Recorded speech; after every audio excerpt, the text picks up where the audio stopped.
जैसा कि हमने अपनी पिछली वीडियो में आपको बताया था कि नेक्स्ट वीडियो में एब्स्ट्रैक्शन के जो रूल्स हैं वो क्लियर करेंगे, और ये 4 पिलर्स ऑफ ऊप की सीरीज़ की लास्ट वीडियो होगी। इसके बाद नेक्स्ट जो हम सीरीज़ शुरू करेंगे वो ऊप्स की बेसिक से स्टार्ट करेंगे। जितना भी हमने 4 पिलर्स ऑफ ऊप के अंदर बेसिक डिस्कस करी उसको डिटेल में नेक्स्ट सीरीज़ में देखेंगे हम।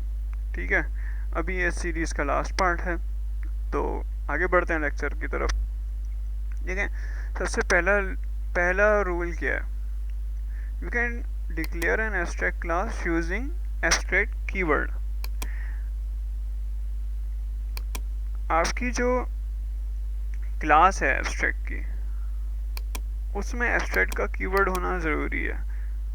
जो भी आप एब्स्ट्रैक्ट क्लास बना रहे हैं, उसका आप जो भी नाम रख रहे हैं, उसके अंदर एब्स्ट्रैक्ट का कीवर्ड होना ज़रूरी है। ठीक है, एब्स्ट्रैक्ट का कीवर्ड नहीं होगा तो वो एब्स्ट्रैक्ट क्लास नहीं बन पाएगी, वो एक सिंपल डिफ़ॉल्ट क्लास होती है, पब्लिक क्लास। ठीक है, अच्छा, और एक और चीज़, एब्स्ट्रैक्ट का जो कीवर्ड है आप इसके आगे अगर पब्लिक लगा देंगे ना,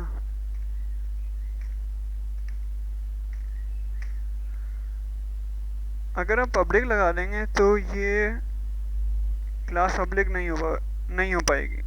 एब्स्ट्रैक्ट क्लास पब्लिक नहीं हो पाती है आपके पास। अगर आप एब्स्ट्रैक्ट की डेफिनेशन देखें कि हम इम्प्लीमेंटेशन डिटेल आप हाइड कर रहे हैं, तो अगर आप उसको पब्लिक कर देंगे तो एब्स्ट्रैक्ट के कीवर्ड का फ़ायदा क्या होगा? कोई फ़ायदा ही नहीं है। वो बोल रहा है या तो आप इसको एब्स्ट्रैक्ट करो, या तो इम्प्लीमेंटेशन डिटेल हाइड करो, या तो शो करो, या तो पब्लिक करो, या एब्स्ट्रैक्ट करो, कोई एक काम करो। फ़ायदा क्या फिर एब्स्ट्रैक्ट लगाने का? पॉइंट ही है। ठीक है, एक पॉइंट ही है आपके पास। ठीक है, चलिए, और दूसरा पॉइंट क्या कहता है हमारे पास? दूसरा पॉइंट कहता है it may have abstract as well as concrete non abstract methods. ये बात मैंने आपको पिछले लेक्चर में भी बताई थी कि वो मेथड जो वेरी करते हैं उन्हें आप डिफाइन कर देते हैं, और वो मेथड्स जो वेरी नहीं करते, जिनकी वैल्यूज चेंज नहीं होती, आप उन्हें एब्स्ट्रैक्ट में रखते हैं, एब्स्ट्रैक्ट के कीवर्ड के साथ रखते हैं, जो चीज़ें कांस्टेंट रहती हैं आपके पास। ठीक है, जैसा कि मैंने आपको एक एग्जांपल दी थी एक डॉग की, चाहे डॉग हो, बिल्ली हो, कैट हो, तो उन सबकी आवाज़ें सेम होती हैं।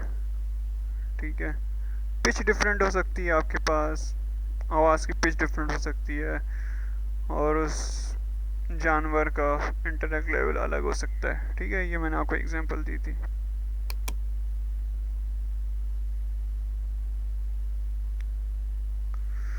वो चीज़ जो वो मेथड्स जो आपके पास वेरी कर रहे होते हैं, उनको हम मेथड की बॉडी में डिफाइन कर देते हैं, उनका हम मेथड बनाते हैं, मेथड की बॉडी में डिफाइन कर देते हैं। और जो एब्स्ट्रैक्ट मेथड होते हैं ना, ये वाले जो आप यहाँ पे एब्स्ट्रैक्ट का कीवर्ड लिख के और उसका रिटर्न टाइप डिफाइन करके और फिर वो जो मेथड आप बनाते हैं,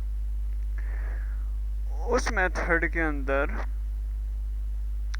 उस मेथड को इम्प्लीमेंट करना लाजमी होता है। आप नीचे क्लास बनाएंगे ना, आपने जैसे यहाँ पे नीचे क्लास बनाई, एब्स्ट्रैक्ट टेक्स्ट क्लास करा और उसको एक्सटेंड्स करा।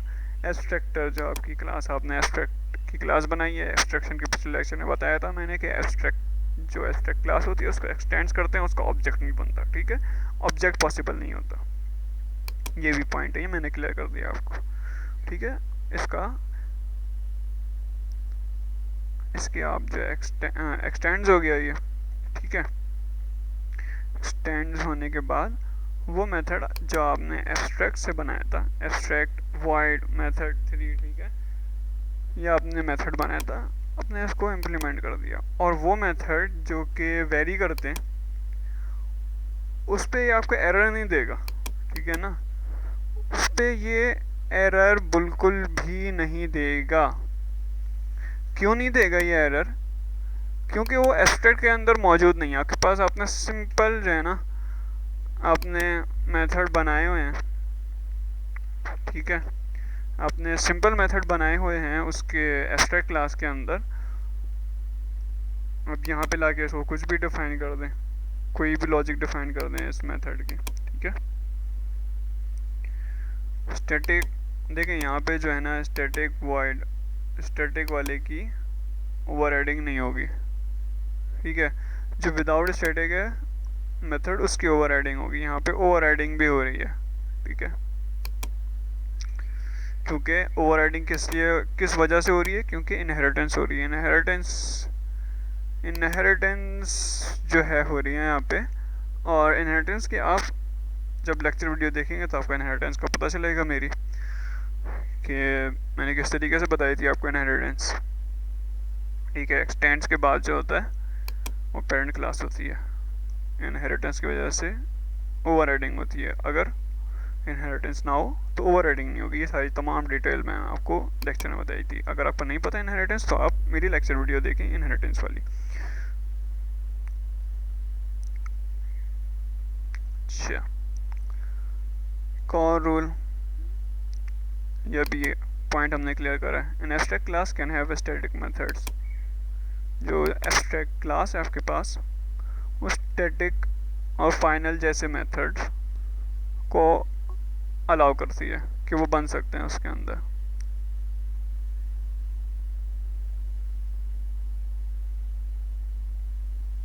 ठीक है, ये रहे हमारे पास मेथड, वो स्टैटिक मेथड है ये जो हमने यहाँ पे बनाया है, ऐसे डिफाइन करा है हमने। ठीक है, यहाँ पे अच्छा जो जितना भी कोड लिखा हुआ है ना, ये सिर्फ एज अ एग्जाम्पल मैं बता रहा हूँ, एज अ सिनेरियो मैं बता रहा हूँ। कोई ये मत समझिएगा कि ये तमाम चीज़ें जो इसमें लिखी हुई हैं ये रन होंगी, ये भी जैसे लिखा हुआ है ये लिखा हुआ है, ये लिखा हुआ है। नहीं नहीं नहीं, ऐसा नहीं है।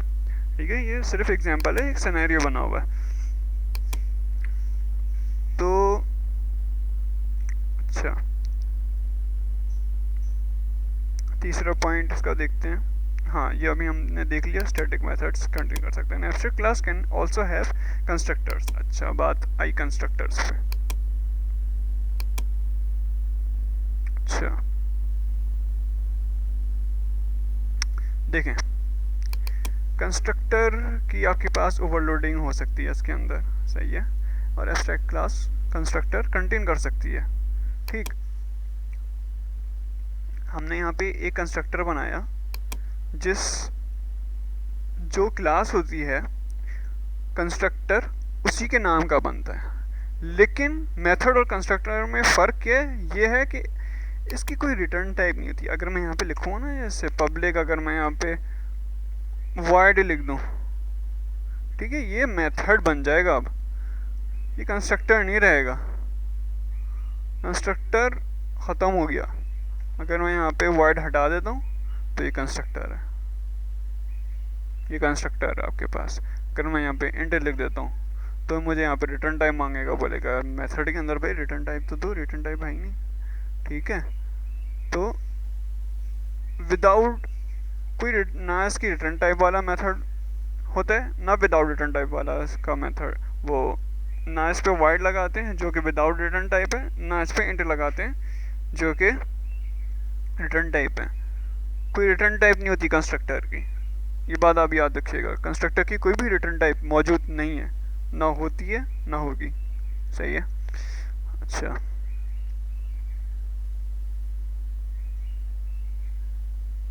फिलहाल क्योंकि कंस्ट्रक्टर, ठीक है, प्रोग्रामिंग में सपोज हो सकता है, ठीक है, लेकिन बेसिक्स ही है। कंस्ट्रक्टर सिर्फ वैल्यू इनिशियलाइजेशन के लिए होता है। आप कर तो सब कुछ सकते हैं, आप रूल भी खुद सेट कर सकते हैं, आप रूल खुद बना सकते हैं, लेकिन ये इस क्लास का पॉइंट नहीं है।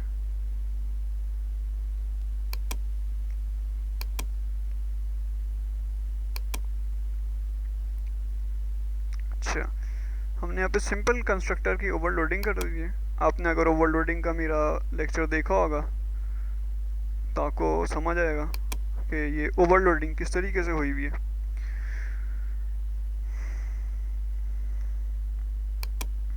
सिंपल जो है। अच्छा, और ये जो दिस है, दिस करंट क्लास के इंस्टेंस वेरिएबल को डिफाइन करता है। यानी क्या मतलब हुआ, जो वेरिएबल इस क्लास के अंदर मौजूद है ये उसको डिफाइन करेगा। वो वेरिएबल जो इस क्लास के अंदर मौजूद है उसको इक्वल करो इस कंस्ट्रक्टर के अंदर मौजूद जो स्ट्रिंग की डेटा टाइप है उसका वेरिएबल आइटम है उसके बराबर। ठीक है, इसका मतलब ही हुआ सिंपल। और डिटेल में नेक्स्ट जो सीरीज बनाऊंगा उसके अंदर इन तमाम की देश और सुपर की डिटेल में आपको बता दूंगा।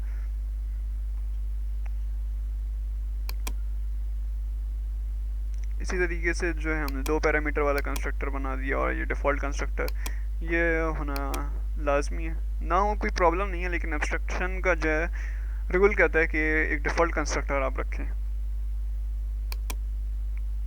अगर आप देखें, आप ये डिफ़ॉल्ट कंस्ट्रक्टर नहीं भी बनाते ना तो ये जावा खुद ब खुद बना देगा। ये बाय डिफ़ॉल्ट वो बना देगा, आप बनाएं या ना बनाएं वो फ़र्क नहीं पड़ता। आपके बनाने से फ़र्क नहीं पड़ता डिफ़ॉल्ट कंस्ट्रक्टर को, वो डिफ़ॉल्ट कंस्ट्रक्टर जावा खुद ही बना देगा। बना दें, अच्छा है।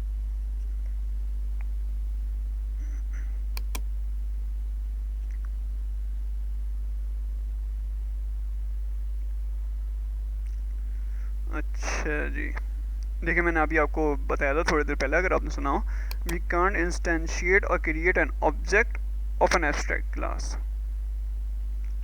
हम एब्स्ट्रैक्ट क्लास का ऑब्जेक्ट बना ही नहीं सकते।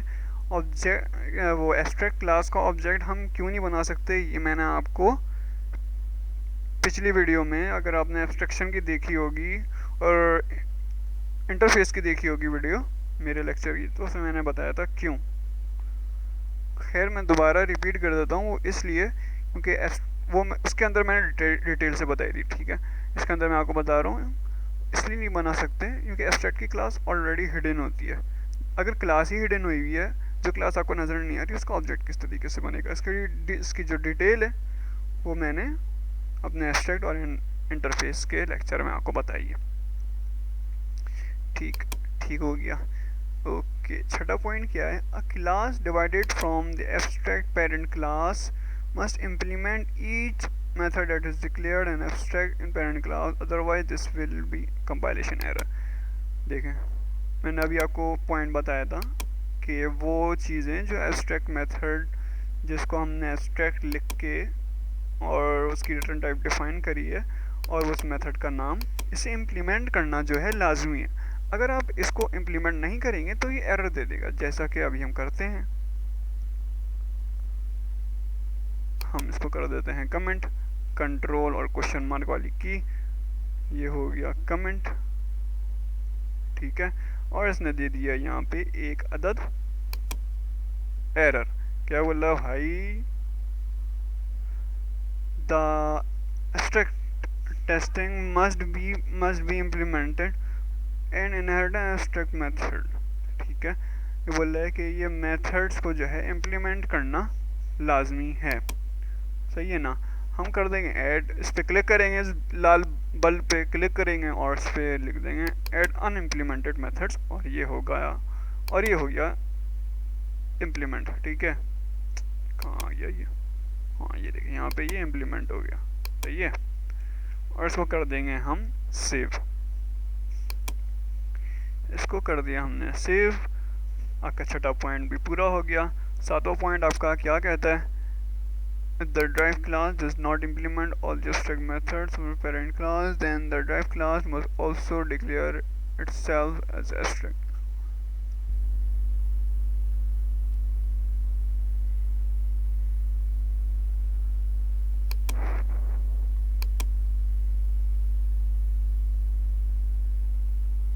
अच्छा अच्छा अच्छा, ठीक है। जो आपका 7 पॉइंट है ना, वो ये कह रहा है आपकी जो जिस क्लास को आपने एक्सटेंड करा है, अगर वो उन एब्स्ट्रैक्ट मेथड्स को इम्प्लीमेंट नहीं कर रही,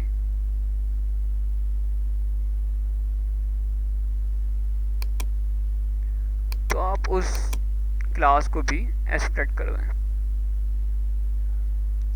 ठीक है ना।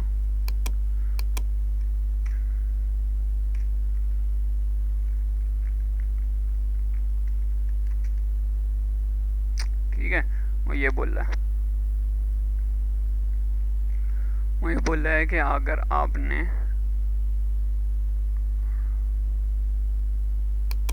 ये नीचे एरर देगा, जाहिर है हमने उसको एब्स्ट्रैक्ट कर दिया यहाँ पे, लेकिन मैं खाली पॉइंट बता रहा हूँ आपको, खाली पॉइंट जो उसमें लिखा हुआ है।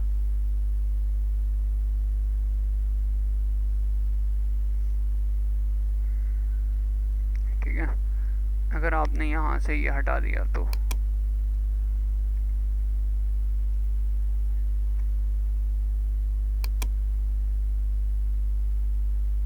ठीक है, आपने इसको यहाँ से हटा दिया ना, उसके बावजूद आपको यहाँ पे इस जगह पे एरर नहीं दे रहा, सही है ना।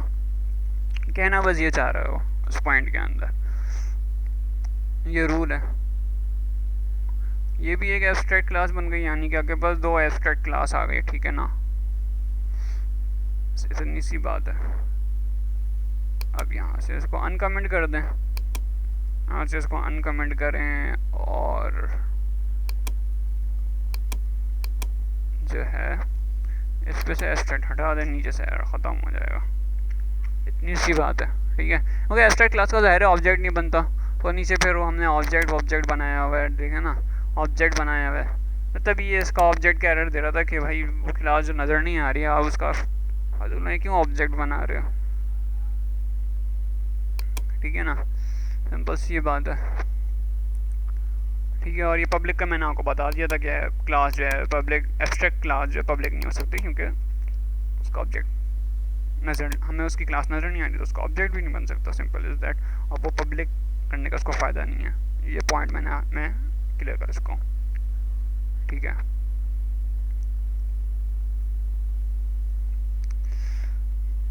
ये रूल नहीं है, रूल्स ख़त्म हो चुके हैं, सिंपल एक थोड़ी सी डिटेल है। ये कंस्ट्रक्टर को इस्तेमाल किस तरीके से कर रहा हूँ मैं, कंस्ट्रक्टर को मैंने इस तरीके से इस्तेमाल करा, जो इस क्लास के अंदर मौजूद एक आइटम 1 का मैंने वेरिएबल ले लिया, उसका नाम उसको मैंने डिफाइन कर दिया, ऐसे स्ट्रिंग इनिशियलाइज करना लाजमी है, क्योंकि जाहिर है कंस्ट्रक्टर के अंदर हम वैल्यू इनिशियलाइजेशन करते हैं तो उसको यहाँ पे इनिशियलाइज करना लाजमी, हमने उसको यहाँ पे इनिशियलाइज कर दिया, यहाँ पे इसको एज अ पैरामीटर ले लिया, कंस्ट्रक्टर के अंदर एक पैरामीटर हमने, आप ऊपर देखेंगे तो हमने एक अदद हमने कंस्ट्रक्टर बनाया है जो कि 2 पैरामीटर ले रहा है, ठीक है। अब कंट्रोल दबा के आप इस पर क्लिक करेंगे ना तो वो आपको उस कंस्ट्रक्टर की तरफ ले जाएगा जो आपने बनाया होगा, ठीक है।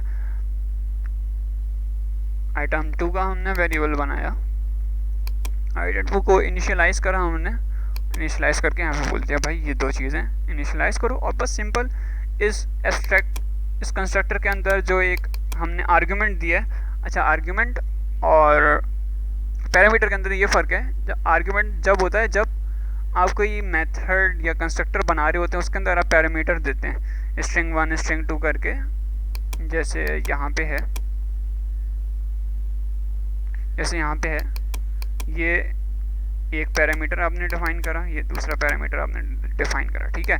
अब जब हम इसको इस्तेमाल कर रहे होते हैं ना, जब हम इसको इस्तेमाल कर रहे होते हैं तो ये आर्ग्यूमेंट होता है, आर्ग्यूमेंट कहलाता है ये, ठीक है ना, आइटम 1 आइटम 2 इसका आर्ग्यूमेंट है, ठीक है। तो आर्ग्यूमेंट को हमने यहाँ पे पास करा दिया और प्रिंट करा दिया, बस इसको यहाँ पे हमने आर्ग्यूमेंट को पास कराया और यहाँ पे प्रिंट करा दिया, बस सिंपल इज दैट, ठीक है ना, प्रिंट करा दिया, सिंपल। तो आज का लेक्चर इतना ही, फिर मिलते हैं अगली सीरीज़ में, ओके।